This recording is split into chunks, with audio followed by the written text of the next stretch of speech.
Goodbye NXT 2.0, hello NXT Black and Gold. Welcome back guys, Fog Wrestling here for your 4th of October NXT review. We are on the way, we are on the road to Halloween Havoc, and I think we can see another change, another nail in the NXT 2.0 coffin. The colour scheme tonight was totally different. We've seen it being pretty much every single colour you can imagine was represented in the 2.0 background schemes, wallpapers, etc. But tonight they went with a more like yellowy orange sort of colour, sort of vibe, and it's just looking more and more like an updated version of NXT Black and Gold. You had like orange and gold, like a fire sort of NXT logo with like the black like trim on the outside, on the outline. And it reminds me of the old logo. It doesn't look exactly the same, but you can see what they're going for. Triple H is trying to get the black and gold back. He's doing it. He's trying to. And it's evident. And you know what? People like the NXT Black and Gold. A lot of people loved the NXT Black and Gold. Personally, I didn't. I don't understand why any fan of, you know, WWE, if you grew up loving the Attitude Era, if you grew up loving the Ruthless Aggression Era, I don't see why you would like NXT Black and Gold, because for me, it was indie wrestling with a good budget. It was indie wrestling with better production. It was basically indie wrestling under a WWE name. You look at the guys on the roster, a lot of them were vanilla midgets. The sports entertainment aspect was practically gone. The characters were practically gone. There was nothing there but, I'm a good wrestler, you're a good wrestler, let's have a wrestling match, and the better wrestler will be the champion. If you like that sort of stuff, then go and watch Ring of Honor. Please do not bring that crap into WWE. I thought we got away from that with NXT, but I can see we're going back to it. And people want to say NXT 2.0 sucks. I totally disagree, man. Totally disagree. NXT 2.0, is it goofy? Yes. Could it be better? Yes. Did I like the colours? No. I mean, there's a lot of things. NXT 2.0 was far from perfect, but I did like the way it did feel sports entertainment. It did. You can't deny that. I did like the feel of NXT 2.0. I thought it was interesting. They introduced characters. They introduced more backstage segments.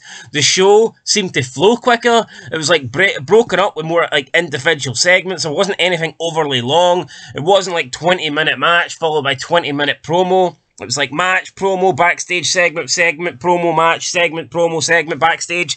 You know, it was good. I liked it. It definitely reminded me of something like, it was like a really sort of PG Attitude Era, or that might be the wrong description, but it was better than this. It was better than the Black and Gold. But now, it looks like Triple H, he wants to undo everything McMahon did, and I can see the same happening with NXT 2.0. But speaking of Halloween Havoc, speaking of horror shows, we kick off this show with Brian Saxton on commentary. For fuck's sake, Brian Saxton, are you shitting me? The last guy I want to see on commentary. I don't want to see him on Raw. Seeing him once a week is bad enough. Do not give me him twice a week, please. And some other bum that didn't know. Now, apparently Vic Joseph was held in immigration or something like that, and Wade Barrett thanked the immigration officers. I guess that was kind of funny. And that's how we kicked off the show. Then we got Pretty Deadly doing a promo. They were dressed as like kind of like, I don't know, Victorian Commonwealth style Englishmen, and there was a state of the Commonwealth address, and they said they should be champs forever. Then the Brawling Brutes come out, big bruiserweight chant for Butch. And they say, it's Tuesday night, and that means fight night. And then there's a brawl, they get in the ring, and they take care of Pretty Deadly. So, seems to be every night is fight night for the Brawling Brutes. I guess they just love to fight, eh? I guess they just love to fight. So, then we move on to the opening match tonight. It's Carmelo Hayes versus Oro Mensah. Hayes wins. I like Carmelo Hayes. The guy looks like a star. He is impressive in the ring. He pulls off a lot of, you know, good moves. He's agile, athletic. I think the guy's got a lot of potential. I just wish they would work a bit more on his character. I mean, we have seen like segments in the past when him and Trick Williams have been partying. They've been like in the jacuzzi. They've been surrounded by hot women. But I would like just to see dive a wee bit more deeper into his character. Like, I mean, what exactly is the guy? Is he just like some rich black kid that likes to party? I mean, can we see a bit more? I mean, the segments that I've seen on occasions have been good, but I would just wish they would actually dive into a bit more. What is his actual character? You know, what is he, a pimper? You know, like, what is this guy? Let us know.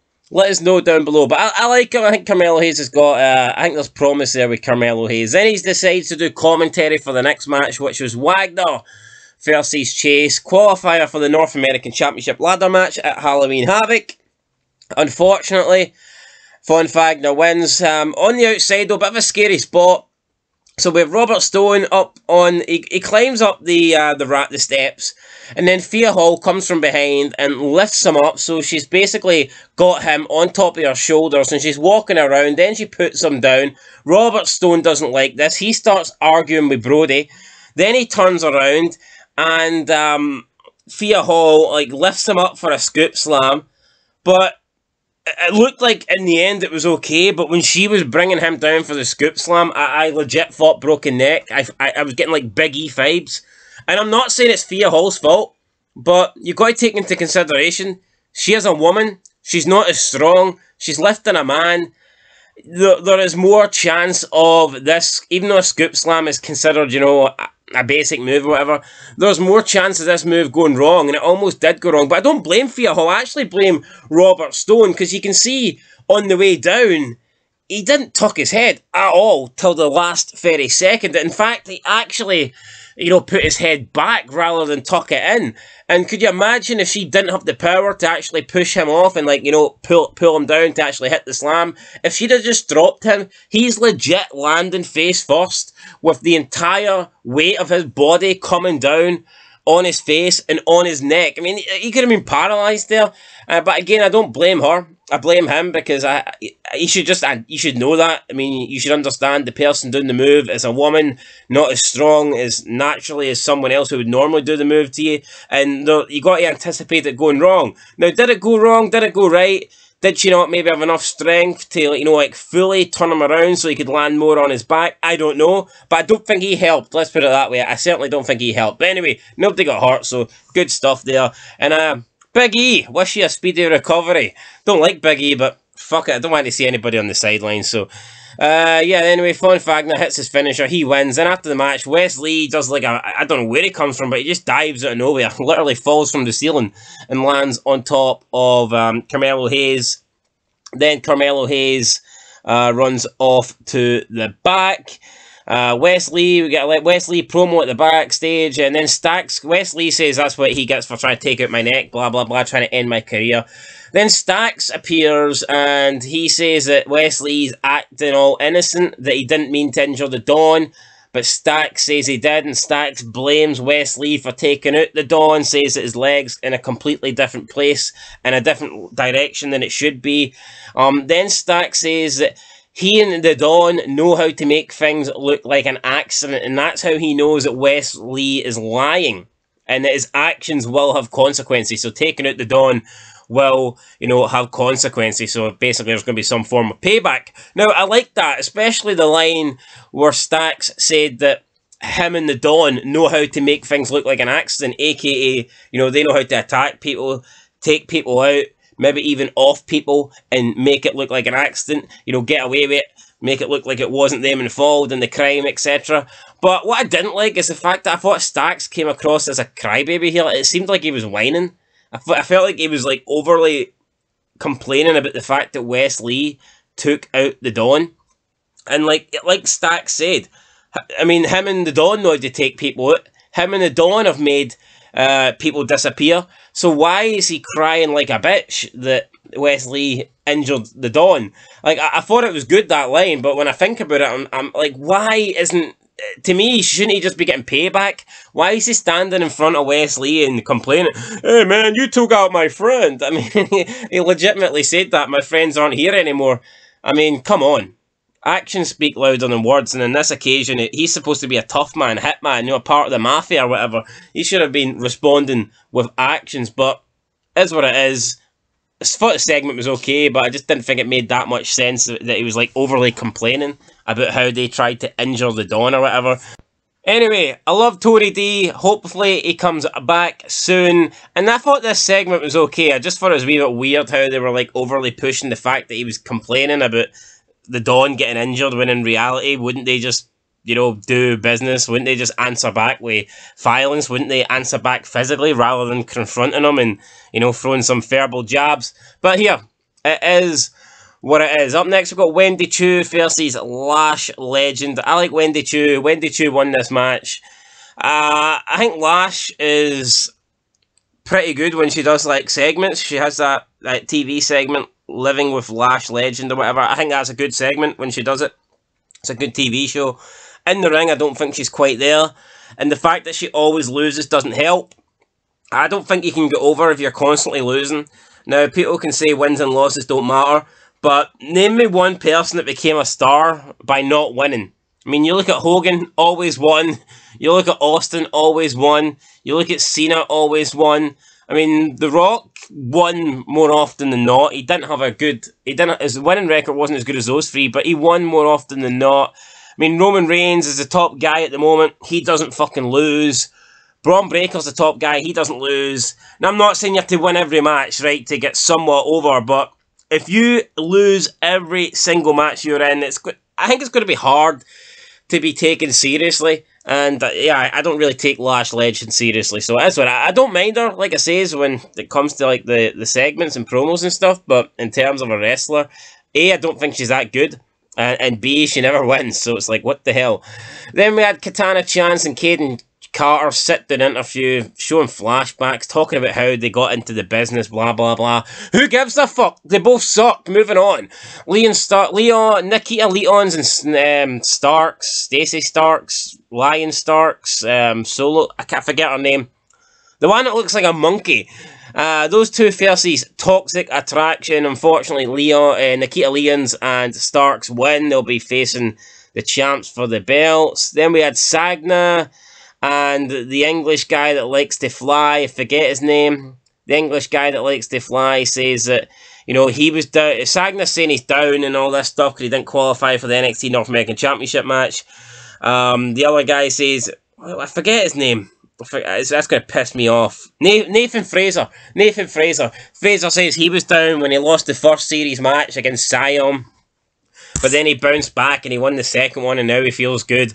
I don't even know why they're having a best of 3 match. Seriously, normally a best of series is reserved for like a feud, or when it's like two people that are, you know, been in a rivalry and they want to test who really is the better of the two. But these two just like seem to randomly fall into this best of 3 series match, and I could not give a fuck, to be honest.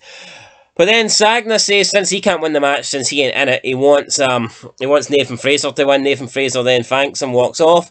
And then Veer Mahan, he's been missing, but now he's back. Veer Mahan turns up in a suit. And, yeah, he fucking looks at...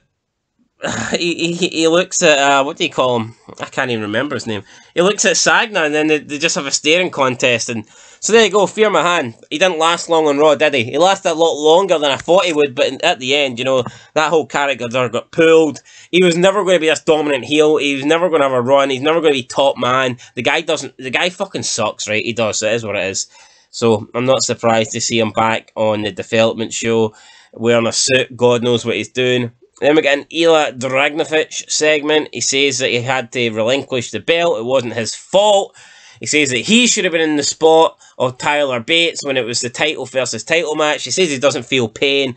Blah, blah, blah, blah. Well, guess what? I feel pain watching you, mate, because you suck. Now get off my TV screen and we'll move on to the next segment. Up next, though, was Gallus talking. The Gallus boys. The Gallus boys says...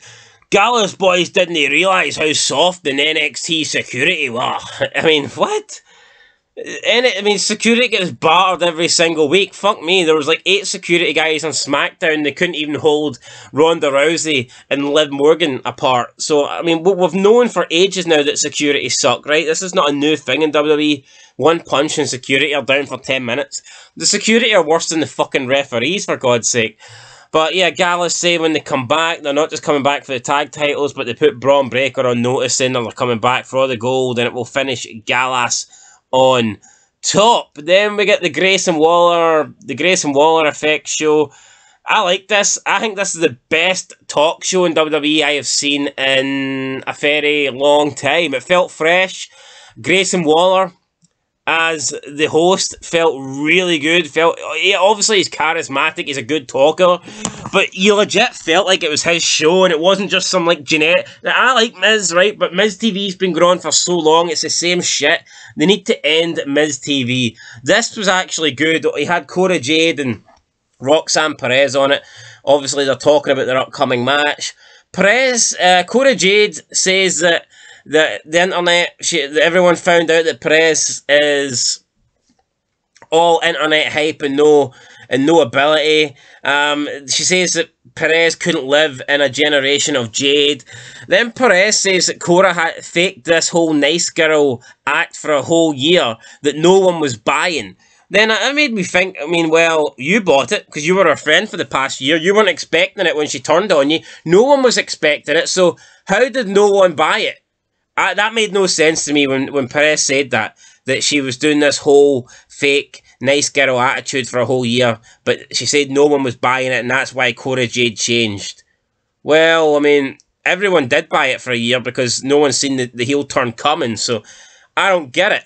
And if Perez never bought it, then why was she best friends with Cora Jade? It just doesn't make any sense. But then Waller announces that in 2 weeks they're going to have a Pick Your Poison night. Cora Jade will pick Roxanne Perez's opponent and vice versa. He says that everybody, the whole WWE Universe, will be eligible. He said it could end up, someone on Instagram on the live show posted it could be Omos versus Roxanne Perez. Could you imagine that? 7 foot Omos against 2 foot Roxanne Perez. That would be insane. Waller says that they both suck. And he's going to go and spin the wheel. He announces the spin the wheel, make the deal match. So this will decide the match that they're having. And there's lots of stipulations on it. But there was no brand panties match. For fuck's sake. Come on, NXT. What are you doing to me? That would have been the perfect match. But no, we don't get that. Grayson Waller then goes up to spin the wheel, but it is Halloween themed. There's like a guy that's dressed like a druid at the Halloween. You know, he's got like a black cloak on over his face. You can't really see him. Grayson Waller's freaking out. He thinks it's Apollo Crews, so he checks underneath like the hood. But the guy must be wearing a mask, so he can't see. And then he like lifts up the sleeve of his arm, and then he sees it's white skin, and he's like, I knew it wasn't Cruz. I was like, what the fuck? I thought it was funny that he had to like roll up his arm, roll up his sleeve even to, you know, to see what colour the guy's skin was. And then when he seen it was white, he was like all relieved. I mean, that was funny. You've probably got some sad losers out there claiming racism, but I like that. I thought that was pretty funny. Then Waller spins the wheel. The wheel it was a Weapons Wild match, so I'm not too sure what this means. I guess there'll be weapons everywhere. I guess it's just like another name for an Extreme Rules match where there's going to be lots of weapons and stuff like this. All those matches are the same though. Extreme Rules, No Hold Barred, Hardcore, Street Fight. It's all the same shit. You can do whatever you want in either match. I think the only difference on a Street Fight is maybe you can pin somebody outside the ring. That might be the only difference. Anyway, then we get into the ring. Brawl by Cora Jade. There's a brawl between Cora Jade and Roxanne Perez. Security try and break it up. And then you've got Grayson Waller in the corner. He's doing a wee selfie on live. But then he sees Apollo Crews behind him in the selfie. Apollo Crews was dressed up as security. He drags him out the ring, drags him under the ring, and then when Grayson Waller comes back out, he's got the bloody eye. So the vision of Apollo Crews came true, and Grayson Waller is left with blood trickling out his eye. I really enjoyed this segment. I like the Grayson Waller effect. I like Grayson Waller. I like Cora Jade, and you know what? Roxanne Perez is cute as well. Don't really know much about her character. I haven't really seen her wrestle that much, but who knows? I'll give her she's only 20, right? Let's not I'm not going to say she sucks. I'm actually kind of looking forward to that match. The feud's been pretty good, so yeah, overall, I thought this was a good segment. Then we move on to Hank Walker versus Shion Quinn. Quinn wins, then Quincy Elliott comes out to help Walker after Quinn's about to do a pre-match beatdown. Walker kind of like the bro fist or whatever. Then Walker kind of like, you know, slaps Elliot on like, you know, the back to like say thank you, or, you know, slaps him on the side to like, oh, cheers mate, thanks for the help. And then Quincy Elliott slaps Walker on the ass. I mean, not Walker, yeah, slams Hank's fucking ass. So it's like, obviously this Quincy Elliott guy's gay. If he's not gay, then you tell me what he is. But he looks gay. Looks gay as fuck. And like, this is not something I really want to see. But I don't have that much of a problem with it. If the guy's going to be a gay if he's a gay character, I mean, whatever, that's fine. But my problem is, you would never get this in a male versus like female environment, and I don't know why. What difference does it make? If Quincy Elliott's gay and he's slapping like a male's arse, then that's basically Quincy Elliott slapping the arse of someone he's attracted to. So, I mean, undercurrent, I mean, if you did this in the street, like, wouldn't that be sexual assault? I'm trying to think of this logically here, wouldn't it be? But at the same time, like, if a man in WWE done this to a woman, not that it would ever happen these days, because they wouldn't do that, but fuck me, the outrage would be insane. But because a gay man does it to a man, it's like okay and stuff. No, it doesn't bother me. I'm not gonna cry about it. I'm not gay. I'd rather not see gay men on my TV. But it just annoys me that we wouldn't be able to get a scene with a man doing this to a chick. And I mean, we had John Cena slap Stephanie McMahon's ass back in the day, but I mean that was consensual, and I'm sure there's probably like been a few times where there was loads of times where a male wrestler, you know, unconsensually slapped a woman's arse instead of hitting her or whatever. But it just feels weird that they're trying to go a PG product and they won't do anything sexually unless it's with a gay man, you know, or like it's like with two women where I think they were like they've just done it. I mean, with the whole slapping the ass thing with Raquel and that other chick from Saudi Arabia. Whatever. I mean, it's not. I don't want to overthink this, but I just thought it was a bit weird how he's allowed to slap his ass. But could you imagine? I don't know. Just imagine earlier in the night, Robert Stone slapped Thea Hall's ass. Could you imagine how that would go down? Then we get Creed versus Hudson. Earlier in the night, Hudson was bashing the Creed brothers, and rightfully so, because I hate both of them. They both absolutely suck. Then we get the match. Julius Creed squashes Hudson. After the match, Kemp appears. He challenges Julius. Julius accepts the match at Halloween Havoc. Kemp